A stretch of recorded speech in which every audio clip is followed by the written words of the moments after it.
Okay, this is an attempt to capture the essence of a talk I gave at KEGS on our Leading Edge Day this week. We started off by talking about the position statement, teaching and learning at KEGS, which is our jigsaw puzzle. And in that we have two elements, one that was focused on last year, rigour and scholarship, and what we're doing this year, personal learning journey.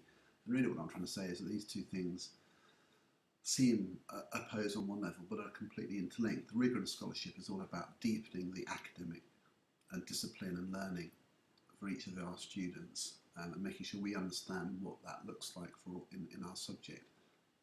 This idea of scholarship being about rigour in learning attitudes and so on. And linked to that is the idea that we're also teaching people where they're all individuals doing their own learning for themselves, and they have different needs, different ways of approaching the learning, and we need to teach them in that way. And if we don't, we're going to be failing to meet them their needs. And it's a legitimate kind of idea that each student has got their own agenda that we're trying to support them through. And rigour and scholarship and personal learning journey are two sides of the same coin, and we need to think about that all the way through what we're trying to do. When I first came to KEGS, I was so excited by what I saw as possible, all the possibilities, teaching very bright students. I used to think a lot about this idea of skateboarding as a kind of symbol of the ultimate goal for teaching, where students can be self-directed, they're independent, they choose what to do, they can correct what they're doing, they can give each other feedback. It's intrinsically motivating because it's so challenging, yet so rewarding when you meet that challenge. And the opposite being skateboarding lessons controlled by teachers, being where you inhibit a lot of that because you're constantly controlling them and making them do things, even when they don't really need you to tell them to. I've written a blog about that, those of you who want to read it. I've found that doing co-construction, where I'm working with the Year 9 class doing it now, is about as close as to the skateboarding metaphor as I come in real teaching, where the students are directing the learning, they're participating at a level beyond the normal teacher-led setup. There's a student here teaching electron configuration. There's nothing Mickey Mouse about this. They're teaching really high-level science for their age group, deciding the content, planning it out with me. Of course, we do it together. But there's a sense in which they can find their limit, they can really push themselves, and it's very exciting. But it's not without its risks, because there are some students who find that harder to do than others. But it's an exciting way to teach. I also love at KEGS the fact that you can really take time to bask in the learning, and this should be true in any school, where we're not just totally obsessed by exam results and Ofsted and lesson observations. We're actually thinking about the learning for its own value. This piece of Latin poetry, which is described by my stepdad, who's a professor of medieval Latin, as one of the most beautiful poems. No, the most beautiful poem written in any language ever. It's an extraordinary claim, but it sort of pulls you in. You want to know what he's saying that for. Why is it so amazing? What is it about? What's the language? What's the poem about? For me, teaching about motors, that's the picture on the right, is one of these moments where I think, okay, forget what the physics is, forget the equation, forget what the detail is in a way. It's the magic of it that I want to capture. It's the kind of the extraordinariness that it happens at all. And of course then we can learn to think about the forces and the currents and all of that. But the most amazing thing is just not to take that thing for granted. There's nothing mundane about a motor. It's an extraordinary magical thing if you teach it in that way. And as the teacher, you have the power to make that something which is really dull actually, or just extraordinary. And how you teach it and the way you teach it is the defining thing. And there's a lot of scope in our teaching for creating those moments of awe and wonder and really exploring them. But we have a data distribution which looks a bit like this at KEGS. We've got a top end, magnificent top end that does extremely well, and they are independent. They can take anything you throw at them, and they will tend to be getting A's. But we have a large number of students in this tail here, and this is about the shape of it. Some students who struggle pretty much all the way through. They never find it easy. They struggle, and it can be demotivating at times. you can't teach students like this and students like this in the same way, in the same class, and you'll find them there in your classes in Key Stage 3 and GCSE, but it's not always that clear. When they come to A-level, they feel like they're poles apart, and identifying those students, knowing who they are and teaching them in a way which meets their needs is the challenge that we face. And I find that in my teaching is the biggest challenge. One of the things this is a model I quite like, is to look at learning as this big sort of overview. And as a learner myself, I like to think of overviews and big pictures and how it all fits together in this complicated, slightly undefinable way. But for a lot of students, that's totally overwhelming. That's just too big for them. They need it to look like this. They need it to be broken down into pieces, things that they can identify, that they can practice. And this image is a metaphor. I think it's powerful, because basically what you're looking at is that's a whole piece of learning broken down into pieces. Each student will have their different matrix of where they find things easy and difficult, and those little pieces will slot in more easily for some students and for others. And our task as teachers is not only to define what those pieces are for our class, for our learners, but to work out which pieces are missing for certain students and give them opportunities to practice those things and get better at them. And that's where I find I'm at with my A-level teaching, for example. Which bits can I set aside as definable, practicable, drillable skills or pieces of knowledge that I can really make sure they've got, as well as then letting it all come together at the end into a cohesive whole, rather than just allowing it all to be this fuzzy, nebulous whole, which some students struggle with continually. This is the challenge. It's a bit like the football analogy of practicing drills, or doing scales on the piano is another one, rather than practicing the pieces, practicing the scales.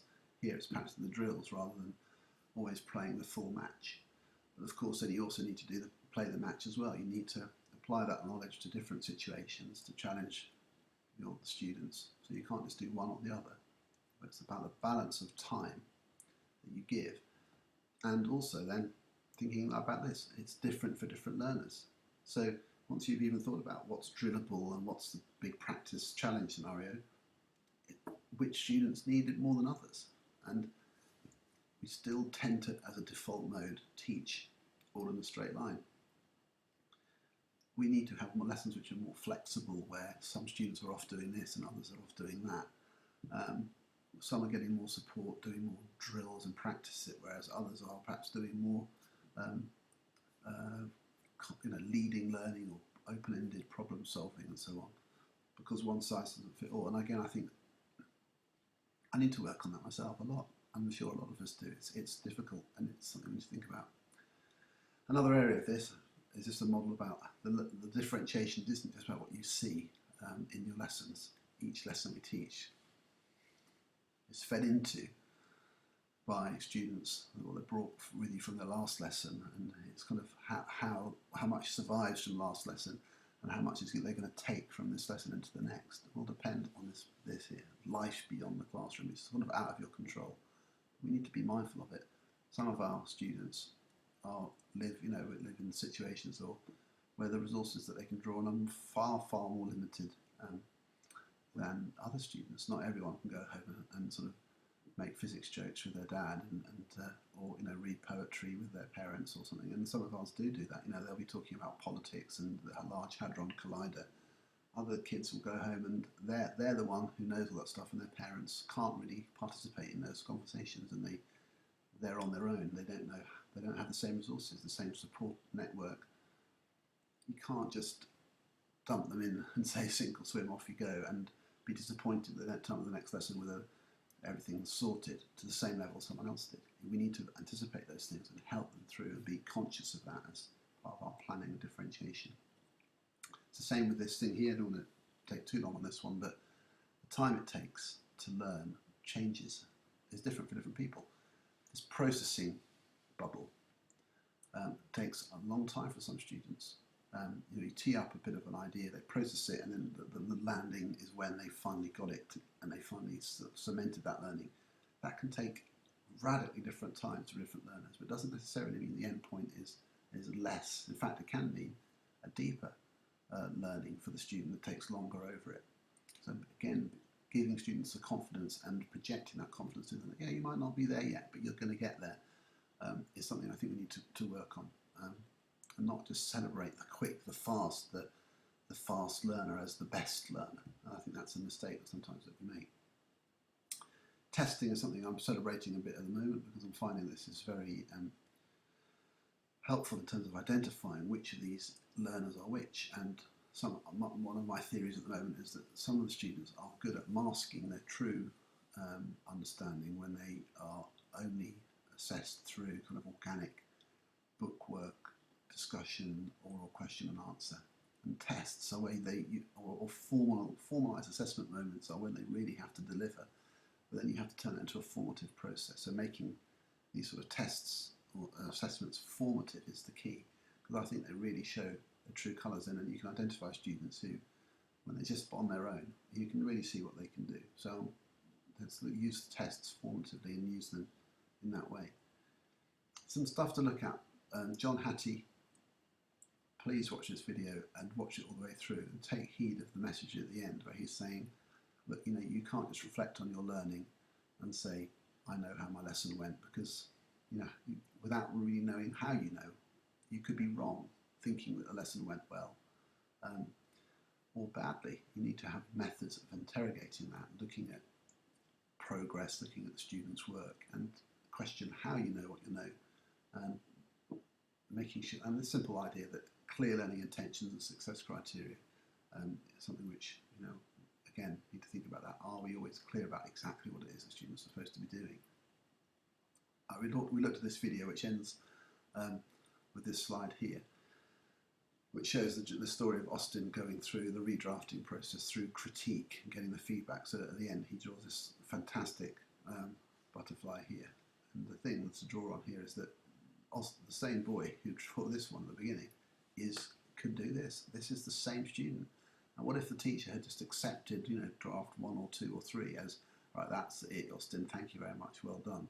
And all along he was capable of doing draft 6. The question that this has stimulated a lot of discussion around is, do we sometimes just accept, pigeonhole a student as a draft 2 student, well done, that's it, and kind of never push them beyond that. And all along, if with a bit of time and patience and the right structures for feedback, we could be getting these beautiful butterflies out of students. Do we accept mediocrity too easily? That's the first question. And is there an Austin's butterfly in some of our students that we never give them a chance to show us? And do we use techniques like this and others to give them the precise, the sharp, constructive feedback which allows them to make the changes, to define the learning well enough so that they know what the incremental steps are? So much into that to think about in that video. And Ron Burge is someone to really look at this idea that once students have tasted excellence, they're never satisfied with less. And I think it's a beautiful, powerful thing, and it's worth looking at those quotes in some detail. The feedback situation, I've blogged about this, people can read about that later, but essentially I'm saying the feedback is acting on the feedback is the key. Marking that is not acted on is a waste of time. So make sure that you are marking at the level where all the marking you do will be acted on. And there are some other ideas from Robert Bjork and David Didow's blog on this is fantastic. So some more ideas to go away and read about there. The growth mindset idea, Carol Dweck, we talked a bit about that, and it links to the butterfly. So this idea that we're always seeing what can be done and seeing ourselves as on a journey, constantly learning, and the students, and not labelling students. We talked a bit about that. So this idea at the end, deliberate practice. We need to be getting better at doing all this stuff, and the way we're going to do it is by doing things deliberately, practicing. We're going to be engaging in practicing our basic pedagogy like this, probing questions, engaging in lesson study, using Iris to get feedback, writing blogs and for the Learning Lessons blog, here it is, reading the books, reading the blogs, and basically